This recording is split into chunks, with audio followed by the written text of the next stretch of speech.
Earlier this year, Canyon brought out the Neuron ONfly, and that gave us a big hint that there's more to come from Canyon in the lightweight e-bike category. And today, that day has come, because this is the SpectralON Fly. This is a lightweight e-bike version of the Spectral, using the foundation that was released earlier this year.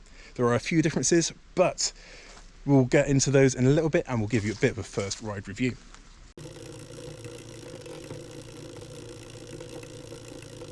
Although this bike carries a Spectral name and draws heavy inspiration from the regular bike that was released earlier this year, there are a few key changes. First off, it gets more suspension travel, so the bike goes back to its 150mm travel at the rear and 160 at the front.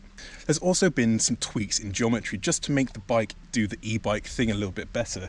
So there's a longer chainstay and there's a shorter reach. So on the regular bike there's a 500mm reach, this is 5mm shorter at 495mm. However, everything else is exactly the same as what we saw on the regular bike, so there's a 64-degree head tube angle and a rather steep seat tube angle there. This bike carries the TQ motor, and I forget the name, but it also runs a 360 watt-hour battery, and of course it's compatible with a range extender. But Canyon has done some really interesting things with the power mode. So TQ has custom tuned the power modes for this bike, so there's low, mid and high, but the brand has given them a lot more headroom in terms of output. Other things that we should mention is that this bike deviates a little bit more from the regular Spectral because it is a mullet bike only, so we've got a 650B at rear wheel at the rear, the 29 at the front.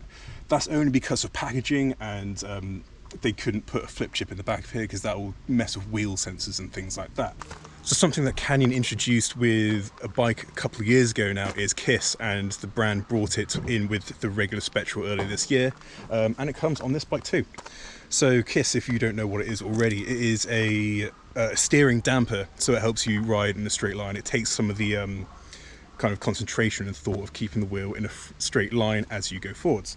So it's great to see it on this bike. It is completely removable if you don't want it, but there's a lot of adjustment there as well. So the bike that we've got here is the collective edition bike, so it's quite a special build compared to the other ones. This build is basically what the engineers would ride over at Koblenz, and so we get a 38 fork rather than a 36 that we see on all the other builds, and we get a Assegai or a Maxxis Assegai tyre, which is a bit more aggressive than what we see on all the other builds. Again, they get DHR2s, I think. Elsewhere we got SRAM's GX T-Type drivetrain, and we've got some lovely DT Swiss wheels. But that is a quick overview of the bike. We'll go and do some riding, and I'll come back to you a bit later. So yeah, if we start off and talk about the motor, so the TQ, I don't know if you can hear it over the wind. I doubt I'll be able to hear it at all, but it's super quiet. But where Canyon has given it more kind of peak, well not peak power, but peak power per setting, it feels a lot more natural. It doesn't, its power delivery doesn't stop as early. You know, you can get sort of like the peak of the power, it doesn't give you any more, it just keeps giving you a little bit more and a little bit more, and it makes it feel supernatural. But there is no overrun, and that's where this bike kind of sets itself apart even more against regular e-bikes. Whereas if you stop pedaling, you stop getting power, but that is a very natural thing on regular bikes. So you know, Canyon is doing a good job of making this bike feel and look and ride as naturally as it possibly can. And when you see it on the bike, the geometry changes don't really make that much of a difference. It's still quite a big bike, but you're more central on the bike, so you've got more traction at the rear, and the front end isn't as eager to lift. It's a well-planted climber, and it makes great use of its power delivery. So before, when I said that this bike was kind of the specification that Canyon's engineers ride, there's a neat little memento right here on the head tube, which is the radio mast that's by their office in Koblenz. Apparently the riders drop off of it well, not drop off the mast, but drop off the hill down into the trails, and it's quite a nice looking bike. You'd never guess it was an e-bike, and I love this colourway. It's special and only on this collective model. Anyway, another descent, let's go. Alright, so this bike is definitely quite a big one, despite being shorter than the regular Spectral. It is one stable machine, which is super confidence inspiring for when things get rather fast like this. But then when things get steeper. There's loads of room over the back end thanks to that super lengthy 200mm dropper that comes as standard, and a rather low seat tube. I've got my dropper post slammed, but I could raise it a little bit if I wanted to, but I quite like to have my saddle a little bit lower just for a bit more comfort on an e-bike. Something that I haven't really spoken about yet is KISS. So I've made my feelings known about it on my other Spectral review, and they kind of remain the same.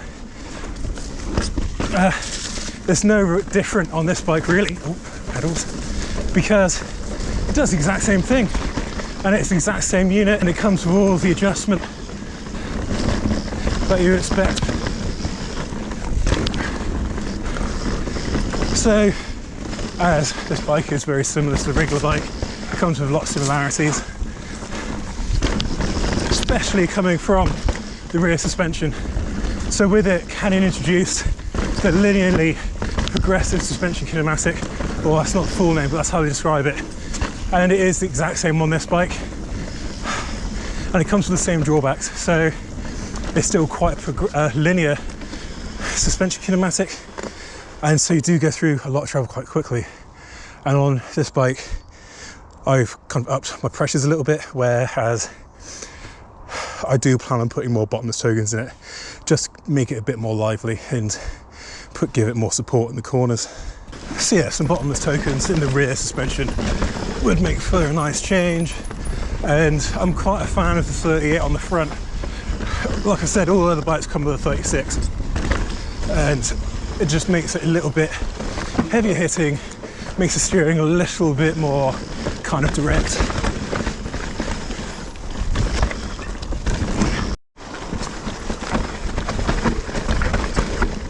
I'm quite grateful for that Assegai at the front. Not that the DHR2 on the other bikes is a bad tyre. Just gives you that little bit more to play with, a bit more grip and a bit more confidence on the front end.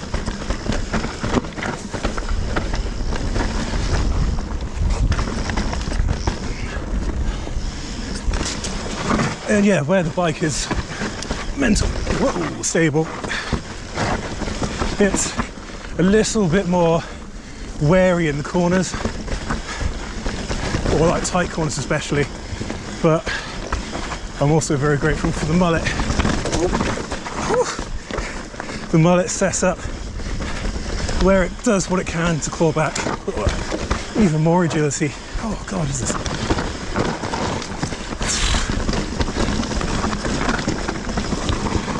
But it is one fun little e-bike, and it does well to blend all of the Canyon Spectral things. So like the SpectralON, you get the weight and the confidence, but you kind of get a bit more playfulness and nimbleness, a bit more sprightliness from the regular bike. And it's good to see the geometry from that regular bike come to the pedal assisted platform. I guess another question is, should you buy this bike over a regular Spectral or a SpectralON? And I can't really answer that question for you, I'm afraid, because they're all very different bikes and all do very different things. I guess if you want to, get some distance in, the bigger battery of the SpectralON will definitely appeal to you. And you've got more assistance too, so that would be something that would just make life a little bit easier. If you want something a little bit more than just a normal pedal bike, this does give you that. So we've done nearly 3,000 foot of climbing, over 30k today, and that's on this bike with the power extender. So you're getting quite a lot of value in terms of distance per pound. Oh, it's changed. But then on the story of bang for buck, Canyon has tried really hard to kind of balance how much this costs with the performance that you get, and I think that the brand has kind of gotten there. I need to double check the prices before I confirm that. I'll put a little list right here for you.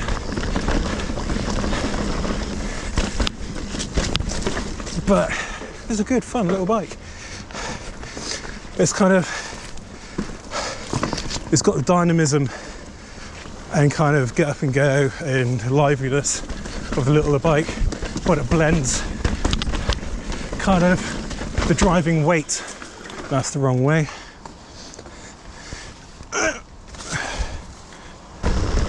Nice. Nice. Nice. All right, we'll see you back at the van to check everything's a little bit more. So that's the first ride on the Canyon Spectral ONfly. And to get some things out of the way with the range extender, it's sold separately on all the bikes, and it charges the battery first and then the extender if you plug it in directly to the extender while it's plugged on the bike. And when you're using it, it uses the power in the extender first and then moves on to the battery power. There is a little bit of a delay in between the two where the power completely cuts out, but it's only for a few seconds. So yeah, there we have it. That's the Canyon Spectral ONfly. I know I've compared it to the regular Spectral and the SpectralON quite a lot throughout this video, but if we just talk about it as a standalone e-bike at the moment, and Canyon's done a fantastic job. There's plenty of power to be had, and the way that the brand has tuned the motor and all the power modes to deliver the power supernaturally is something quite impressive. And yeah, the brand has hit all of its goals in terms of trying to create a bike that looks natural, or looks like a regular bike and kind of rides like a regular bike. There are some kind of compromises, of course it's a little bit heavier, but it does quite a good job of hiding that weight. It's only kind of when you're trying to get it airborne and things like that where it's not a problem, but you know it's there. And of course when you're lifting it around and things like that. As an e-bike in general, it is still rather long, so you are muscling it around corners, but that is a complete compromise, because when it gets to steep and fast things, it's absolutely like unfazed by kind of weird, steep and quick, and there's a lot of confidence to be had there. Part of that is due to the bit of weight that it's got, but it's also this chunky fork we've got at the front and just the general wheelbase that we've got there. You know, Canyon's been doing e-bikes quite a long time now, and so the brand knows what they're doing, and there's clearly a lot of experience been put into this bike to just create a bike that does everything it's meant to do rather well. It's more of an aggressive kind of winch and plummet machine when compared to things like the Neuron, but it's definitely a really valid entry into the lightweight e-bike market, and it's one that I'm excited to ride for a little bit longer. So we do have this bike on for a longer review. We'll have a more in-depth first ride review over off-road.cc, so be sure to go take a look at that and give me a couple of months and I'll bring you a full review on this coming soon.